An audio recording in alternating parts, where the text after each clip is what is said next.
Olá, pessoal, que bom! Estamos juntos aqui novamente no grupo de amigos online. Graças a Deus pela tua vida, pela minha vida, por esta oportunidade que nós temos de estar ministrando coisas espirituais a partir do fundamento da Palavra de Deus. E nós estamos vivendo acima da mediocridade, a cultura da excelência. Nós estamos no volume 2 da nossa apostila e estamos vendo a parte 4, que é a última parte do volume 2. E a parte 4, ela diz: resistir à mediocridade inclui resistência corajosa. Então, nós estamos falando dessa resistência corajosa. A semana passada, a gente viu o estudo número 13, ficar firme quando você é minoria, ok? E hoje nós vamos ver o estudo número 14, outro estudo interessante, muito bom, que nós vamos estar trazendo aqui. Ficar firme quando você está sob provação. Provar, testar, é esse o sentido. E todos nós somos provados. Em algum momento da nossa vida, nós somos provados. É do interesse de Deus que a qualidade da nossa maturidade ela seja algo tremendo. Então, às vezes, uma pequena área do nosso caráter, Deus tem que trabalhar. Ok? É aquela limpeza, aquela purificação que a gente chama de santificação. E o importante é você não retroceder, não cair, não desviar quando está sob provação. Tem que ter uma atitude correta diante da provação, porque é do interesse de Deus que aquela situação reverta em glória para Ele, através da tua maturidade, o Espírito Santo trabalhando a tua maturidade. E ninguém está pronto. Até o dia do arrebatamento, ninguém está pronto. Estamos numa jornada de santificação, ok? Vamos lá, então. Seguir a maioria, ou seja, esse espírito de conformidade, de comodidade, de acomodação, de conformação, aparentemente parece que não tem grandes implicações, mas tem. E as implicações, elas são morais, elas são espirituais e elas te levam para uma situação prejudicial. E, dependendo do grau, uma situação desastrosa. Então, a gente tem que tomar cuidado. É gradativo, mas esse gradativo te leva para longe de Deus. E isso não é bom, nunca foi bom e nunca vai ser bom. Ok? Então, eu preciso tomar consciência, essa é uma convicção interior, de quem eu sou em Cristo, a minha nova identidade como filho de Deus, qual o propósito de Deus para a minha vida, neste tempo da minha existência, e qual o meu destino eterno. Ou seja, o espírito da nova aliança tem que estar firmado dentro de mim, como discípulo de Cristo, que caminha nesta terra para fazer a vontade do meu Deus. Sem isso você fica sem referência, e aí você vai olhar para o mundo buscando alguma referência, e o mundo não tem nada para te oferecer que seja importante do ponto de vista espiritual, do ponto de vista da eternidade. Então a gente tem que estar lúcido, prestando atenção nessas coisas. E a experiência mais próxima que nós temos é quando você falha por omissão ou até por ação na educação dos filhos. Porque vai chegar uma hora que o filho vai ter que enfrentar a vida sozinho. Ele não vai ter a cobertura de ninguém do lado dele. E ele vai ter que estar maduro para enfrentar as adversidades da vida. Pega esse exemplo que é tão comum, tão próximo de nós, e traga isso para a igreja. Quando nós nos afastamos do nosso Pai, da direção, da orientação, da capacitação que vem através do Espírito Santo, a gente fica exposto a todo tipo de ataque, e o inimigo sempre tem o mesmo objetivo: derrubar você e destruir você. Nós já falamos isso a semana passada. E se o filho não tem estrutura para enfrentar a vida, o que ele vai fazer na hora da dificuldade, no dia mau?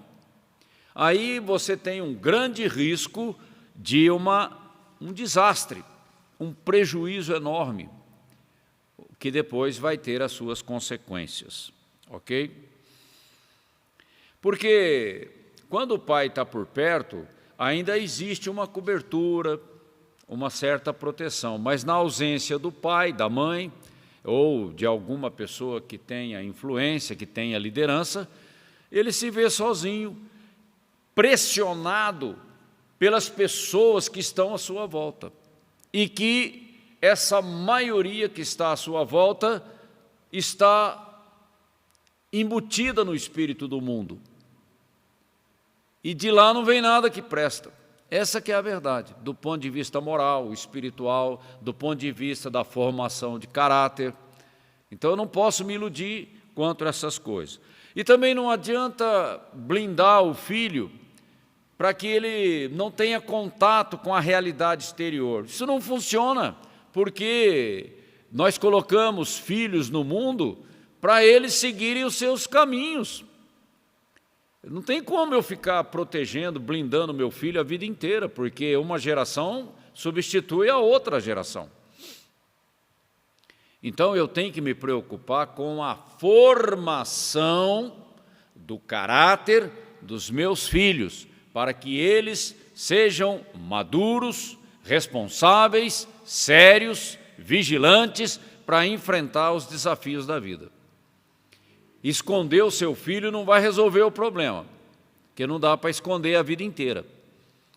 E soltar o seu filho numa atitude liberal, esperando que ele aprenda por experiência própria, às vezes o prejuízo pode ser muito grande. Então nós temos essa responsabilidade dada por Deus de formar o caráter das novas gerações, até por uma questão de amor, de interesse pelo bem-estar daquela geração. E trazendo isso para a igreja é a mesma coisa. Formar discípulos é exatamente isso. Trabalhar o caráter, trabalhar essa maturidade na vida das pessoas, para que ele possa andar com as próprias pernas, ser responsável e multiplicar a ação da igreja.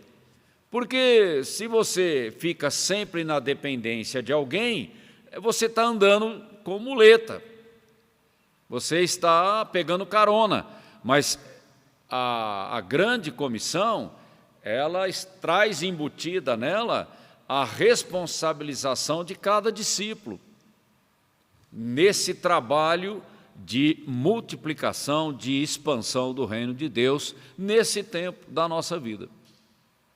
Evidentemente que trabalhar em equipe, Deus sempre levanta uma liderança, mas tem hora que você está sozinho na rua e você tem que enfrentar o inimigo, você tem que ter maturidade para enfrentar as circunstâncias que aparecem, ok? Então, basicamente é isso, porque sem formação, ninguém vai estar preparado adequadamente para reagir corretamente e para agir corretamente com responsabilidade.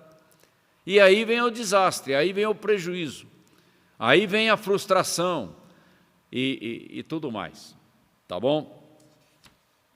Então, o trabalho de formação de uma nova geração é um trabalho intenso, árduo, persistente, com propósito, intencionalmente com propósito.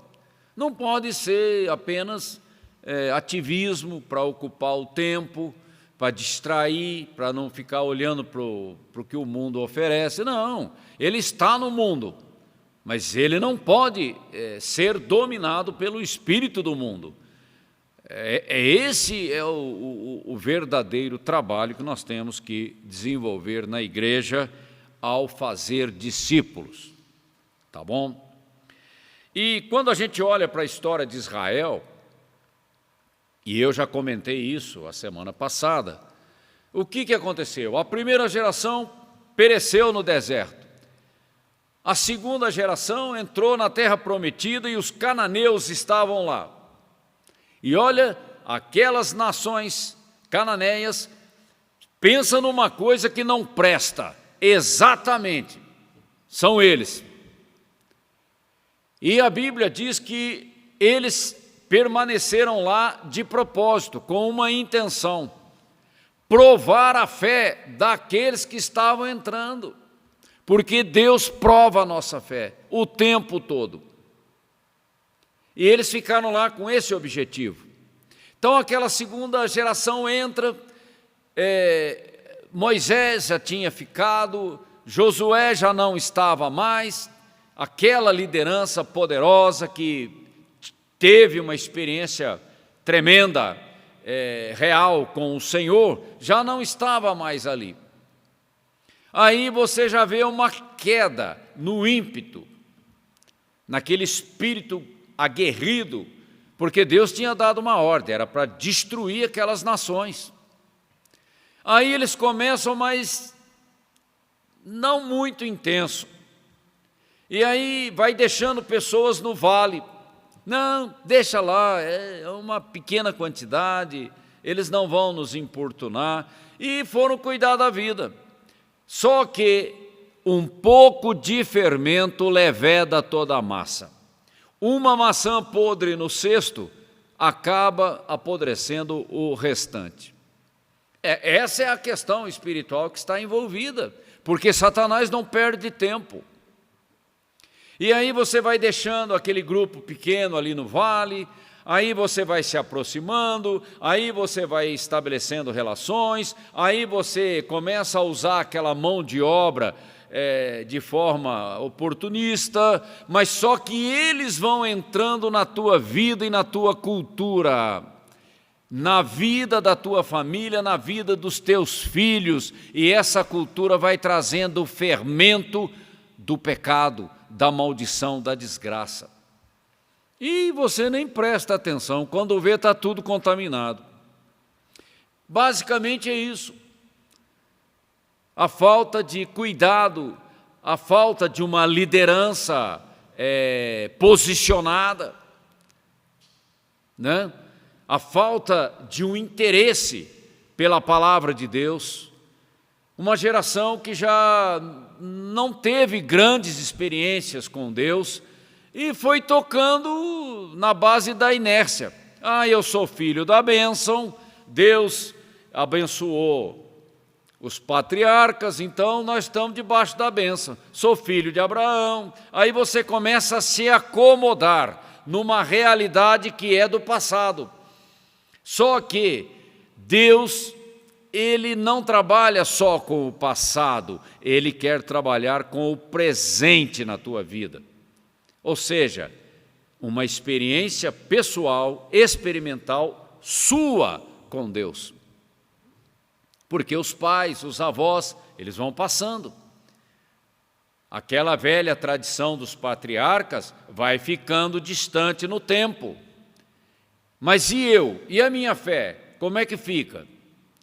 Se eu não cultivar uma vida de fé, de temor, de consagração, de rendição a Deus, o passado não vai me sustentar por muito tempo. Essa é a questão, porque a fé é pessoal. Eu não posso viver de milagres que aconteceram em outras gerações. É lógico que elas acabam me alcançando, mas eu preciso viver com os milagres do meu tempo, da minha vida. E isso é um desafio para cada geração. Não tem como se acomodar, porque senão acaba virando religiosidade. Você quer descansar na sombra daquilo que os pioneiros fizeram. Mas e você? O que você está fazendo?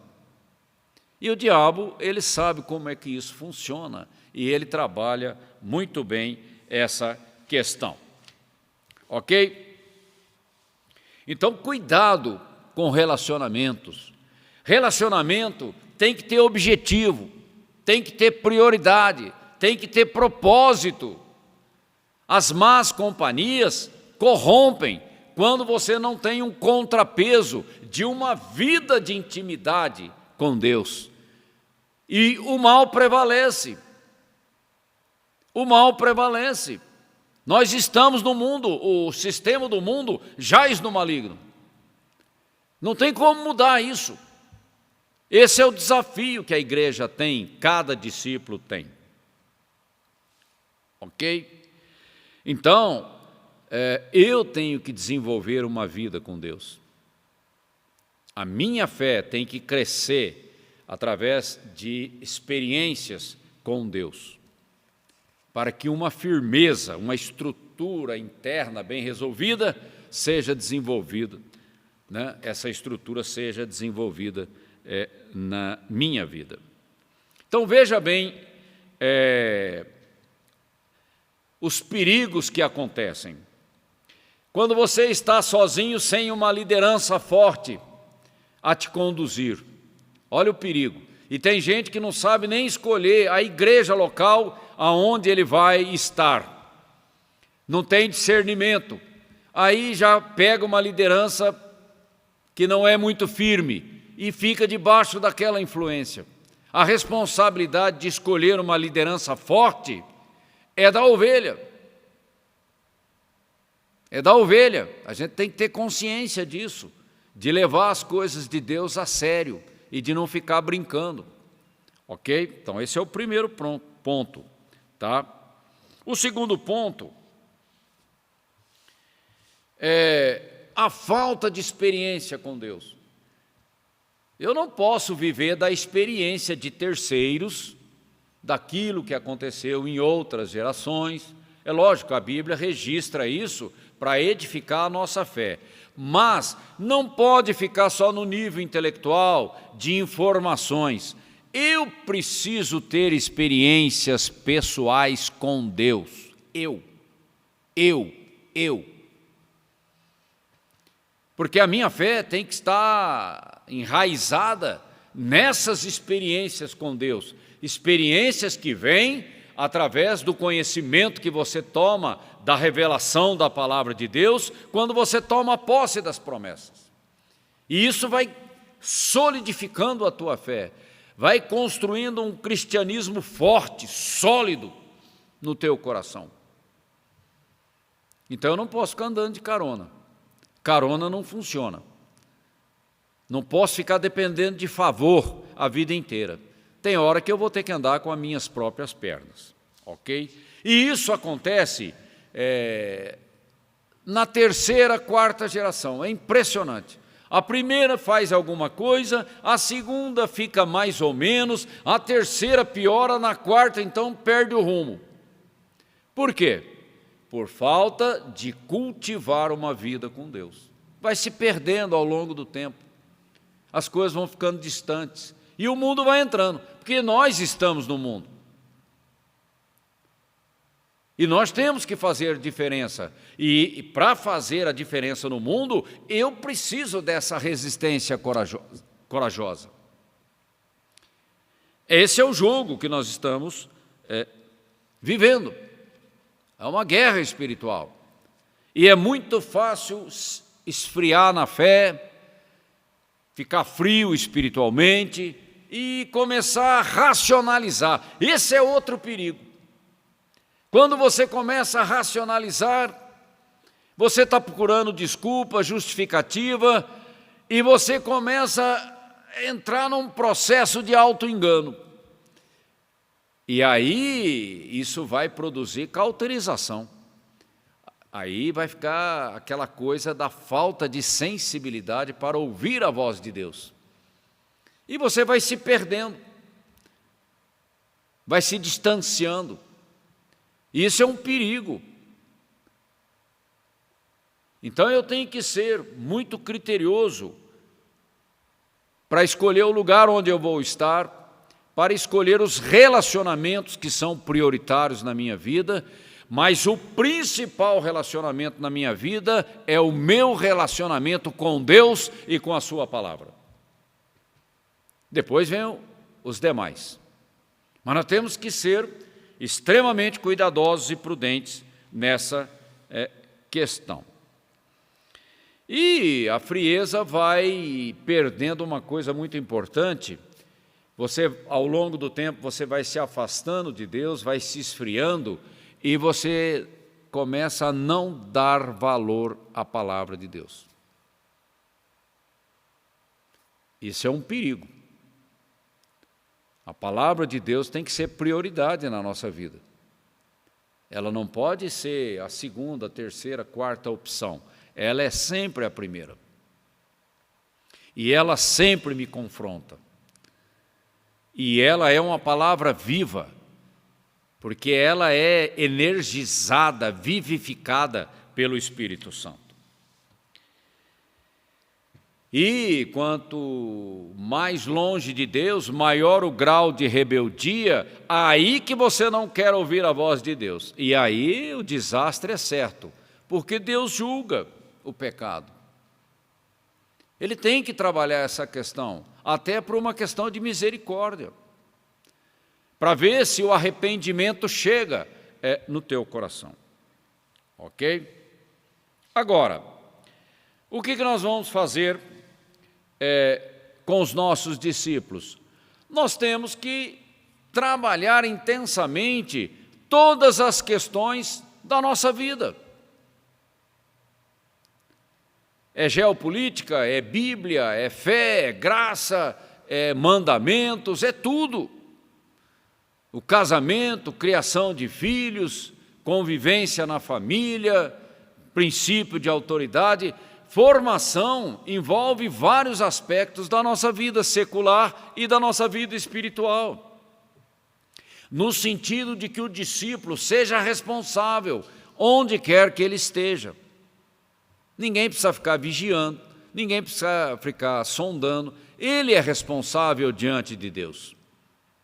Porque ele conhece Deus, ele conhece a palavra e ele se posiciona. Não precisa ninguém mandar recado. Então é essa maturidade que nós precisamos trabalhar na vida da igreja. Ok? Se você deixar o seu filho entregue a si mesmo, vai ser um desastre. Por isso que o pai e a mãe, a família, foi criada por Deus para trabalhar essa questão do ensino, do discipulado, da formação, porque caráter é trabalho, e é trabalho de longo prazo. E tem que começar cedo. Não vou corrigir um filho de 20 anos, né? Vai ficar muito difícil, mas um filho de 5, de 6, de 7, eu já tenho que trabalhar, claro, até antes disso, porque é uma luta formar o caráter de uma pessoa. Ok? E essa é a responsabilidade nossa, daqueles que têm posição de autoridade, porque é um compromisso, uma responsabilidade diante de Deus. Ok?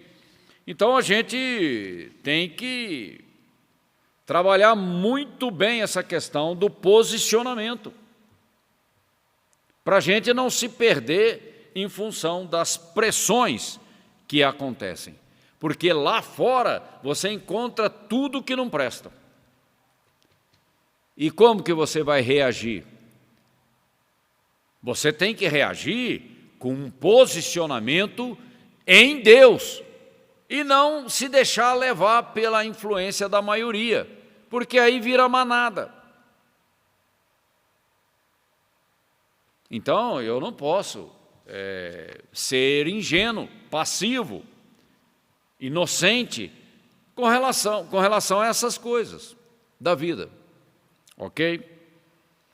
E ali em Israel foi um desastre, porque os patriarcas morrem e vão ficando distantes no tempo. E as novas gerações vão ter que aprender a andar com Deus. porque senão vêm as consequências de um comportamento inadequado, de uma vida de pecado, de uma vida de licenciosidade, vai permitindo tudo e vai entrando, o pecado vai entrando. E eu tenho que manter uma vigilância muito séria com relação a isso. Então, formar caráter é trabalho. E eu não posso descuidar da qualidade, da persistência desse trabalho. E tem que ser intencionalmente, com um propósito, com um objetivo, de formar discípulos que multipliquem a expansão do reino de Deus na terra. Ok? Vamos ver se tem mais alguma coisa aqui, porque eu acho que o principal nós já falamos. Olha, maçã podre no cesto, tem que tomar providência. Fermento, um pouquinho de fermento, acaba estragando toda a massa. Você tem que tomar cuidado. O diabo é muito sutil, ele é ardiloso. E muitas vezes ele se infiltra de forma subliminar. Você nem percebe, quando vê, já o incêndio já está pegando. Então, a gente tem que ser prudente e cuidadoso, ok? E nós temos um problema sério para encerrar essa ministração de hoje. Eu, como cristão nascido de novo, eu trago uma alma complicada dentro de mim por causa do pecado da raça. E eu tenho que lutar contra isso, porque a questão do pecado começa dentro de mim, os desejos que estão lá dentro, com os quais eu tenho que trabalhar. Porque senão esses desejos acabam dominando a minha vida, o meu coração, e abafando a minha vida espiritual. Então eu tenho que estabelecer vigilância sobre essas coisas que são perigosas, tá bom? E o contrapeso precisa existir na minha vida para fazer frente quando a tentação chega, quando a provação chega. A falta desse contrapeso é que me deixa exposto a todo tipo de influência perniciosa, ok? E aqui fica uma coisa importante: saiba escolher uma liderança séria, comprometida com Deus. Não se iluda com coisas superficiais, coisas que não confrontam, coisas que são confortáveis, porque a luta é grande. E Deus levanta uma liderança que confronta o engano, as narrativas, os hábitos, ok? Porque a nossa preocupação é com a eternidade, é com os frutos na vida do discípulo, com o galardão que ele vai receber do Senhor, mas não é de qualquer jeito, então eu tenho que ter seriedade nisso. E não posso me abalar por causa de crítica. Não, o compromisso é com Deus, porque se eu perder a referência do céu, eu já não tenho mais rumo nem prumo na minha vida, no meu ministério, seja lá em que aspecto for. Tá bom? E uma grande questão é a maneira como nós pensamos. Porque tudo passa pela mente, né? O que você tem pensado? Quais pensamentos predominam no teu coração? Eles estão em linha com a palavra? Você está sendo apenas uma pessoa passiva que segue a manada? Então a gente tem que começar a questionar não só os nossos pensamentos, mas a confissão que sai da nossa boca, porque a boca fala daquilo que o coração está cheio. O coração está cheio do quê? Se ele estiver cheio da palavra viva, a minha confissão será uma confissão de autoridade, de fé, e eu vou enfrentar os desafios. Essa resistência corajosa que é plantada lá dentro de mim. E eu vou saber escolher os relacionamentos que são prioridade na minha vida. A liderança que vai estar trabalhando na minha vida. Vou fazer boas escolhas na dependência da direção do Espírito. Mas isso exige de mim um espírito de temor. Temor a Deus, valorizando as coisas de Deus. Ok? Vamos ficar por aqui. Espero que você tenha entendido a seriedade do assunto, da necessidade que nós temos, não é? De ter uma reação adequada nas provações. Reagir de maneira inadequada é prejuízo, isso não traz vantagem nenhuma, tá ok? E nem glorifica a Deus, e nem abençoa a minha vida. Que você medite nessas coisas, em espírito de oração, clamando ao Espírito Santo para trazer entendimento, profundidade nessa visão. Tá bom? Que você tenha uma semana maravilhosa, colocando em prática todas essas coisas, que Deus fale com você, que faça coisas tremendas na tua vida ao longo dessa semana. E eu conto com você a semana que vem. Um grande abraço a você.